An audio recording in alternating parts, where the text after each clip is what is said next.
It's awesome. Thanks so much. So talking about that real estate that Lynn was just speaking about. Next up, we've got Tyroan. Tyroan is one of the investment consultants, and he's really just going to take everybody through some of the current opportunities that are on the Wealth Migrate platform. So thanks, Tyroan. Thanks, Kevin. Hi guys, I'm Tyroan. I'm one of the global investment consultants at Wealth Migrate. My team here in Cape Town and the team in Pretoria. I'm sure most of you have heard from one of us, if not numerous occasions. I'm just going to sort of elaborate a little bit on what Scott was going on with regards to our products and our projects in the various areas. First of all, I just wanted to start off with by this disclaimer. It's to say that we're actually not financial advisors. We cannot give you any financial advice. You do need to sort of get in touch with your financial advisors if you want to do your own investing. And then with regards to the taxes, you also need to speak to a tax consultant.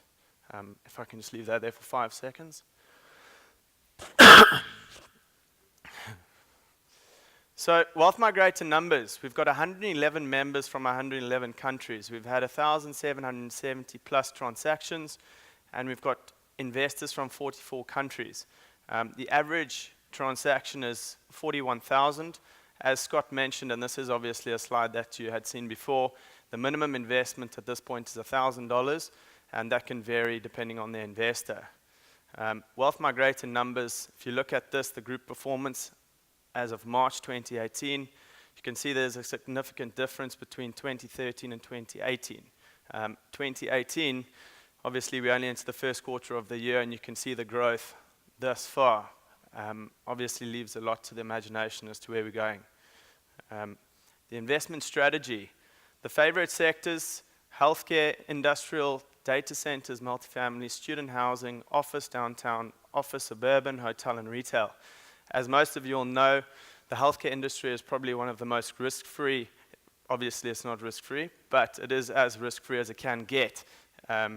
With regards to the healthcare, all the doctors, as Scott mentioned, will sign tenancies for up to 50 years. On the Medical 10 project at the moment, we've got tenants there for 99 years.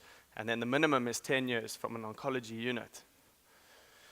Why medical? An asset class, medical office buildings are recession resistant. When the banks crashed in 2008, people couldn't choose whether they want to get sick or not. It was obviously one of those things where the medical and the healthcare industry continued as normal. Long-term market fundamentals remain favorable for real estate investors. Doctors are generally good tenants with long-term leases due to high tenant installation costs. Obviously, as you can imagine, with numerous doctors' practices, they're going to have a huge amount of costs, not only for installations, but the actual equipment that are in these facilities are going to be ranging up to the millions, if not billions of doctors in the different counties, home counties.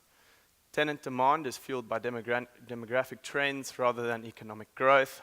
Within the broader US office market, it still remains an attractive niche in 2017.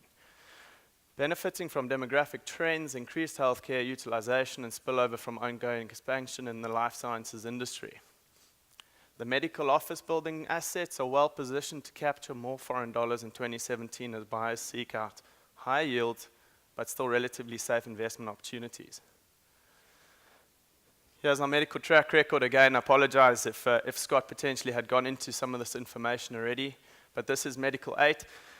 Medical 8, the finance partner was Hattrick. Hattrick is going to be the same finance partner that's going to be joining us onto Medical 11, if everything goes according to plan. If you look at the returns, you look at the project returns, that was 8% per annum paid on a 2% quarterly dividend on a 5-year project. That's just closed. That was listed end of November, as far as I can remember, Jason. Yeah. Medical 9, this was another one. This closed on the 15th of December. This was another 8% per annum, and that was a 33.2% over 3 years, equating to just over 11% as a net return per annum. The first full cycle deal, exit and rollover deal, Wealth Migrate, the medical, the 1, 2, 3, and 5 are being sold as part of a portfolio strategy. That has actually, in fact, the equity has been raised on this project, but this is a good example. The project investor return at 17.81%. It's a great example as to where the boundaries actually are, if there are any boundaries in the sector. the Atlanta portfolio sale. So this was the portfolio sale in Atlanta, the 109,587. Am I doing a Zoomer? Yeah. Sure.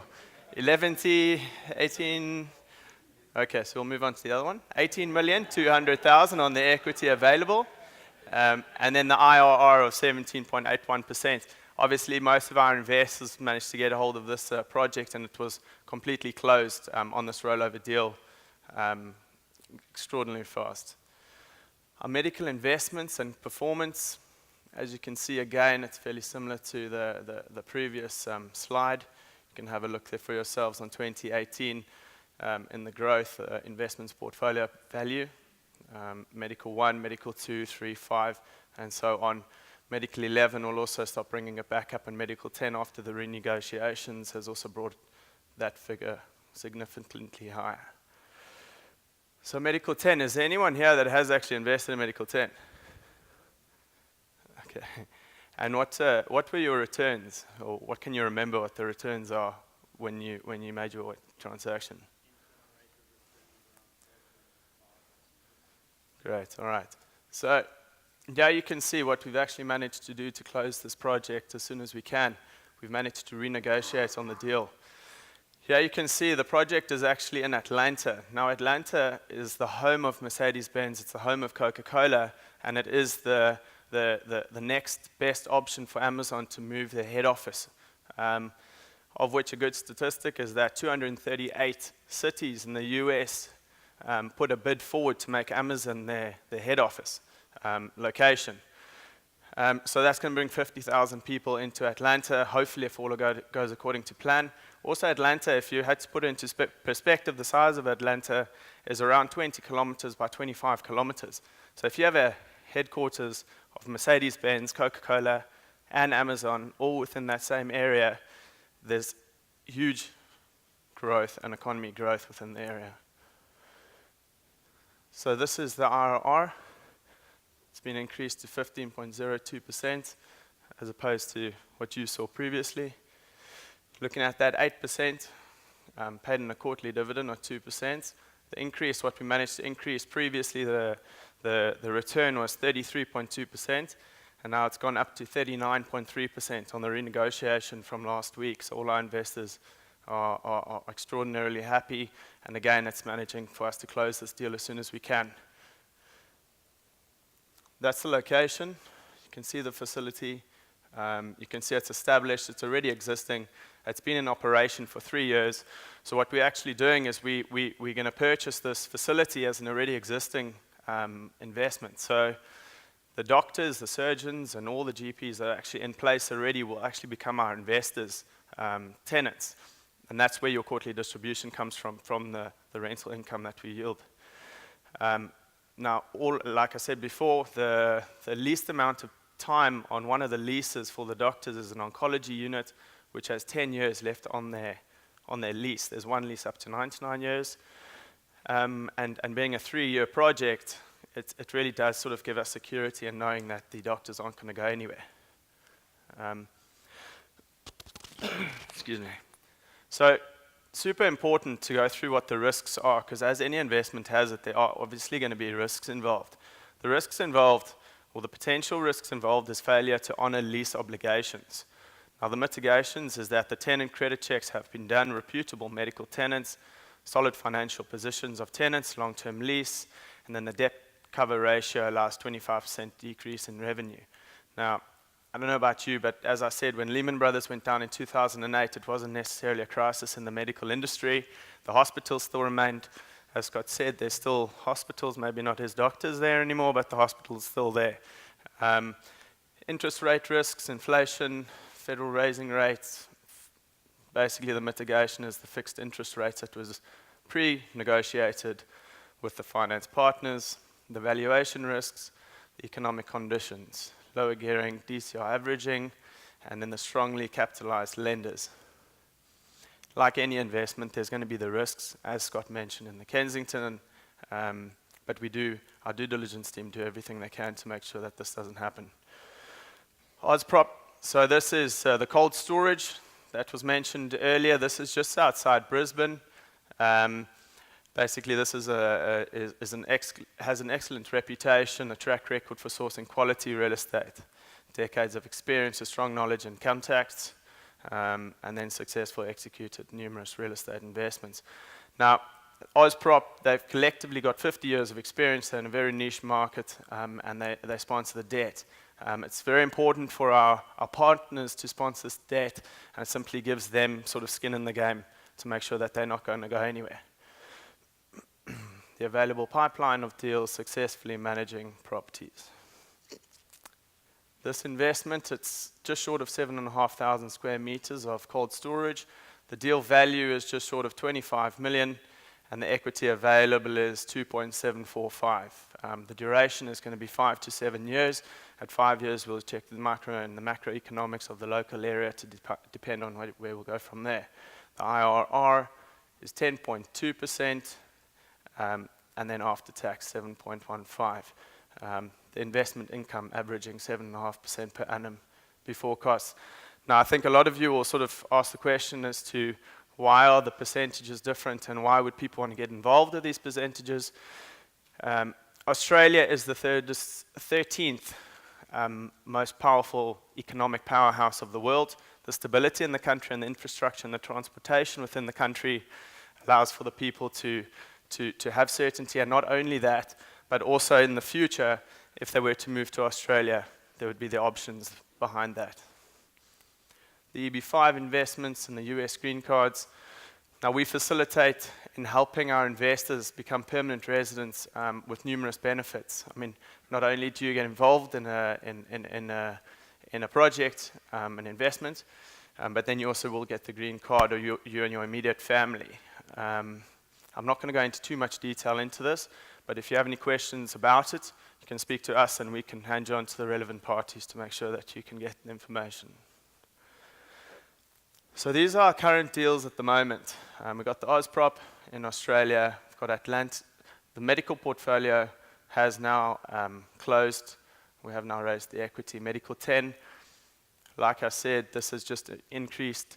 You're looking, if you had to work, I like to talk in real-time figures on how much you're actually going to get into your bank account. So if you were to invest, which I must also clarify, is you invest into each individual project. You don't invest, unless it's a portfolio sale, which is clustered into one, you will invest into each individual project, which would be either Medical 10 or Ozprop Logistics.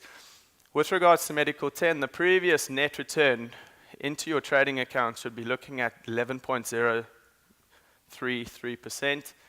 With the renegotiation, you're looking at 13.1% net return per annum into your trading account. The platform designed to maximize user experience and satisfaction. Again, Scott went into this, but basically, if you haven't registered if